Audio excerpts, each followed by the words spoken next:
ರೈತ ಬಾಂಧವರೇ, ನಿಮಗೊಂದು ಸಂದೇಶ. ರಾಯಚೂರು ಜಿಲ್ಲೆಯಲ್ಲಿ ಈಗ ಕಳೆದ 20 ದಿವಸಗಳಿಂದ ಯಾವುದೇ ತರಹದ ಮಳೆ ಆಗಿಲ್ಲ. ಹೀಗಾಗಿ ಹತ್ತಿ ಬೆಳೆಗೆ ಏನಪ್ಪಾ ಅಂತಂದ್ರೆ ಕರಿ ಹೇನಿನ ಬಾಧೆ ತುಂಬಾ ತೀವ್ರವಾಗಿ ಕಾಣ್ತಾ ಇದೆ ಅಲ್ಲಿ ಇಲ್ಲಿ. ಆದ್ದರಿಂದ ರೈತ ಬಾಂಧವರು ಈ ಒಂದು ಎಫಿಡ್ಸ್ ಅಂತ ಏನು ಹೇಳ್ತೀವಿ ಕರಿಹೇನು, ಇದರ ಒಂದು ಒಂದು ಹತೋಟಿಗಾಗಿ ತಾವೆಲ್ಲರೂ ಸಿಂಪಡಣೆಗಳನ್ನು ತಗೊಳ್ತಾ ಇದ್ದೀರಿ. ಆದರೆ ನಾನು ಏನು ಹೇಳಕ್ಕೆ ಬಯಸ್ತಾ ಇದ್ದೀನಿ ಅಂದರೆ, ಸಿಂಪಡಣೆ ಮಾಡುವಾಗ ಆದಷ್ಟು ಕೈ ಪಂಪ್ ಉಪಯೋಗ ಮಾಡೋದು ಸೂಕ್ತ. ಯಾಕಂದರೆ ತಾವು ಟ್ರ್ಯಾಕ್ಟರ್ ಸಿಂಪಡಣೆಯಿಂದ ಸಿಂಪಡಣೆ ಮಾಡ್ತಾ ಇದ್ದಾಗ ಈ ಗಾಳಿ ಹೆಚ್ಚಾಗಿರೋದರಿಂದ ಆ ಹತ್ತಿ ಬೆಳೆಗೆ ತಾವು ಸಿಂಪಡಣೆ ಮಾಡಿದ ಸಿಂಪಡಣಾ ದ್ರಾವಣ ತಾಗ್ತಾ ಇಲ್ಲ.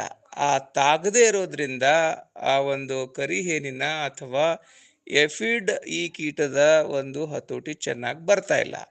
ಅದಕ್ಕಾಗಿ ದಯವಿಟ್ಟು ರೈತ ಬಾಂಧವರು ಏನಪ್ಪಾ ಅಂತಂದ್ರೆ ಟ್ರ್ಯಾಕ್ಟರ್ ಸ್ಪ್ರೇ ಬೇಡ, ಆದಷ್ಟು ಕೈ ಪಂಪಿನಿಂದ ಏನಪ್ಪಾ ಅಂದ್ರೆ ಗಿಡವನ್ನು ಚೆನ್ನಾಗಿ ತೊಯಿಸಿ ಸಿಂಪಡಣೆ ಮಾಡಬೇಕಂತ ವಿನಂತಿ.